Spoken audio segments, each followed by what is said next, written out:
gahunda yo kuvuga ngo turwanye umwuka uhumanya ikirere. Uyu nguyu ni Papa Francis. Aya magambo we yari yayavuze ryari? Ni ku itariki ya 9 Mata 2020. Yari yavuze ko ikibazo cy'imihindagurikire y'ikirere ari ikibazo cy'ubuzima, ndetse avuga yuko kukirwanya hamwe no kurwanya ibindi bibazo by'ubuzima,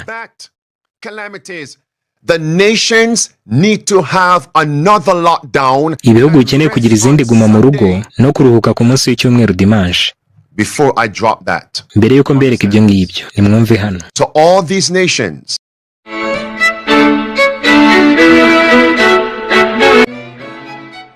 Amazina ye y'ukuri yitwa George Mario Bergoglio. Yavutse tariki 17 ukwezi kwa Kigarama mu mwaka w'igihumbi 1936. Ubwo birumvikana ko afise imyaka 88. Yavukiye Buenos Aires mu gihugu cya Argentina. Abenshi mu muzi nka Papa Francis, umushumba wa Ecclesia Katolika. Uyu yatangiye kurongora iri torero mu mwaka w'ibihumbi 2013, azasimbuye uwitwa Papa Benedict wa 16 mu mwaka wa 2012. kandi mu byatumye umupapa yegura harimo n'ikibazo cyo kuryamana kw'abahuje ibitsina. Ariko kuri uno munsi ntago nje kubabwira amateka y'u Papa Francis, ahubwo nje kubabwira bimwe mu kavideo mwumvise yavuze, aho yavuze ibyitwa climate change. Anavuga ko kugira ngo isi be yoronka amahoro ari uko twese tworohuka icyumweru. Ubwo no kuvuga dimanche cyangwa Sunday. Ese kuruhuka dimanche byotuma isi ironka amahoro? Komeza ubyiyumvire ko je nitwa Lambert Serotite, tubaha ikaze mu kiganiro.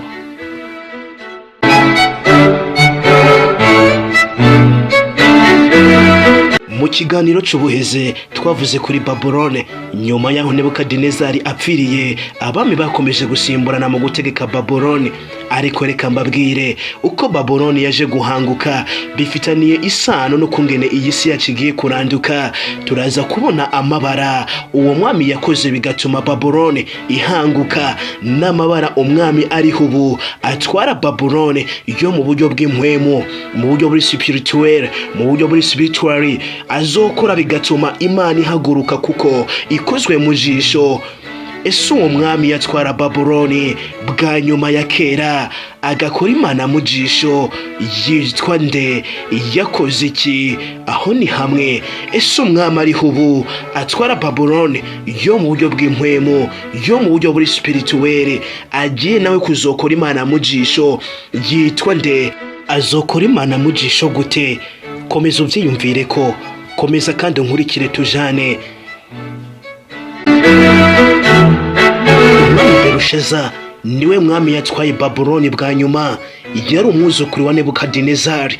Yarazi neza ibyo sekuruza yakoze, ibyo kwirata kandi no kwishira hejuru, no kungene Imana yamucishije bugufi. Ariko ntiyabihaye agaciro. Yakomeze kubitera amazi, akomeza kwitera injege, akomeza kwigira gahambaye. Umunsi umwe ategura umunsi mukuru udasanzwe, umunsi wo kunywa, umunsi wo kuryoherwa, umunsi we yitwa kunezerwa. Baranywa baraboregwa, batangura gusambana. Bamaze kuboregwa akora ikintu abandi bami bose batinye, akora ikintu kidasanzwe abandi bami bose bamubanjirije batinye gukora. Ese icyo kintu yakoze ni igiki? Yatumyeho ibyera by'Imana, ibikombe Nebukadinezari yari yarakuye i Yerusalemu. Igihe Yerusalemu yayitera, imwibuke neza igihe Nebukadinezari yatera Yerusalemu, hariho ibikoresho yabashije kuvanayo maze abizana i Babylone. Ariko kandi yarabitinya kandi yarabyubaha kuko yarazi ko ari ibyera by'Imana, ndetse n'abandi bami bagiye bamusimbura uko bagiye barakurikirana.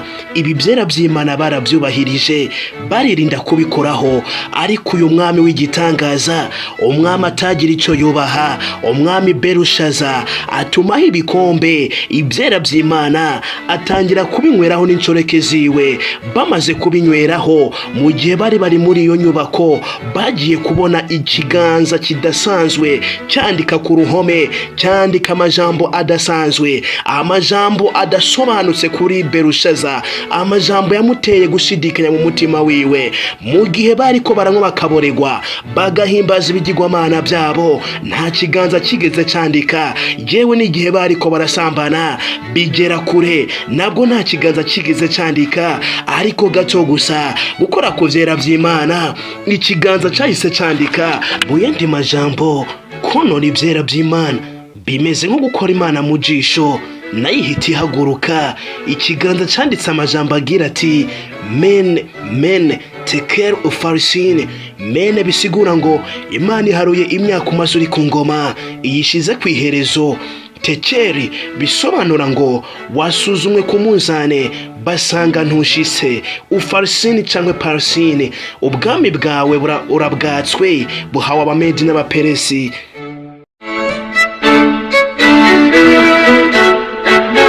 Iryo joro nyene Belushaza ntiyaraye, yaraye yishwe mu gitero cari cirongowe n'uwo bitwa Kuro. Iryo joro Belushaza iby'Imana imuvuzeho byaraye bisohoye, yaraye apfuye. Maze ingoma ya Babuloni ihanga uko gutyo, ingoma ya Babuloni izimangana gutyo. Kibazo ni iki? Babuloni y'uno munsi, Babuloni yo mu buryo bw'impwemu ni iyihe? Babuloni yo mu buryo buri spirituel ni iyihe? Mbese irongowe nande? Imbere yuko tuyimenya, banza usobanukirwe ijambo Babuloni. Babuloni ni ijambo risigura irembo ry'Imana nyinshi, donc ukuri kuvanze n'ikinyoma. Babuloni igereranywa n'itorero Ecclesia Gatolika, irongowe n'abitwa abapapa. None ni gute bazokora Imana mu jisho bigatuma Imana ihaguruka? Mbega ni ukubera iki itorero Katolika ryiswe ko ari Babuloni? No kubera ko inyigisho zabo ziri mu kuri n'ikinyoma. Mbega ziri mu kuri n'ikinyoma gute? Nuko babasha kwigisha abantu ko babasha kwizera Babikira Mariya n'abatagatifu, icyo ni ikinyoma. Ariko kandi barigisha abantu ko kwibara icyaha. Mu ruhande rumwe bigisha ukuri, kandi no mu rundi ruhande bakavuga ibinyoma. Nguko uko itorero Ecclesia Katolika ryiswe Babuloni. Mu gitabo yanditse, ndavuga Papa Francis yacise Laudato Si, harimo ingingo ivuga ngo climate change, ko mama isi turi kuyibabaza. Yarivugiye ko kugira ngo isi ironke amahoro tugomba kuruhuka twese icumweru, tugomba kuruhuka dimanche. Rero ubwo bizotangazwa ku mugaragaro ko isabato samedi itakiri ikiruhuko, ahubwo ko ikiruhuko ari dimanche. Ubwo bazoba bakoze ku vyera by'Imana, ubwo bazoba bakoze Imana mu jisho, nayo izohera ko ihaguruke. Kandi uyu mugabo Papa Francis aheruka gutangaza ku mugaragaro ko kuryamana ko bahuje ibitsina nta kibazo. Ibyo yarabivuze, Imana ntiyahagurutse. Kandi gukomeza kwigisha abantu iby'ibinyoma nabyo ntabwo byatumye Imana ihaguruka. Ariko kandi ubwo azotangaza ku mugaragaro ndetse bikaba gahato ko abantu bose agomba kuruhuka dimanche umunsi wa mbere, nibwo Imana izohera kihaguruke, kuko izobikozwe mu jisho. Cyaratwigishije uburyo bushya bwo kurinda ibidukikije. Arakomeza ngo ukwiyongera ko guhumana k'umwuka n'amazi bimaze kwiyongera mu bice byinshi cyane. Yongeraho ngo iki?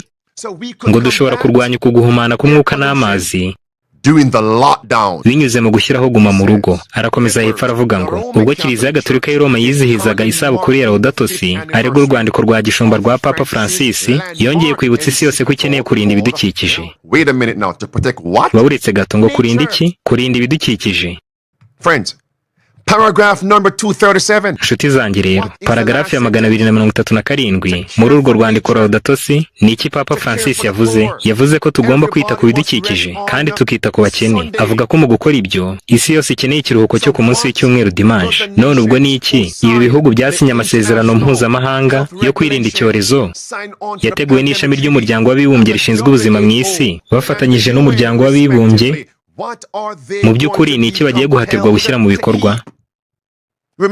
Mwibuke ko byanditswe ku munsi w'icyumweru dimanche uzaba urwitwazo rwo kurwanya ibyago biri mu isi ndetse n'ibyorezo hamwe no kugwa k'ubukungu, kandi bitangire muri Leta Zunze Ubumwe za Amerika. Ariko se ni gute ibindi bihugu bizubahiriza uwo munsi? Ni mu buhe buryo bizashyira mu bikorwa iryo tegeko? Kuko ubuhanuzi buvuga ko ari itegeko rizashyirwaho mu isi yose. Bizagenda bite rero? bazafatira icyitegererezo kuri Leta Zunze Ubumwe za Amerika. Ni gute kandi ni mu buhe buryo? Ni uko bizaba byarasinye ayo masezerano. Biyasinyiye mu muryango w'abibumbye no mu mashami yawo nk'ishami rishinzwe ubuzima mu isi, nk'uko muri makeya twavuga ngo igiti cyashoye imizi yacyo mu bice byose. Kandi Babuloni igiye kugwa.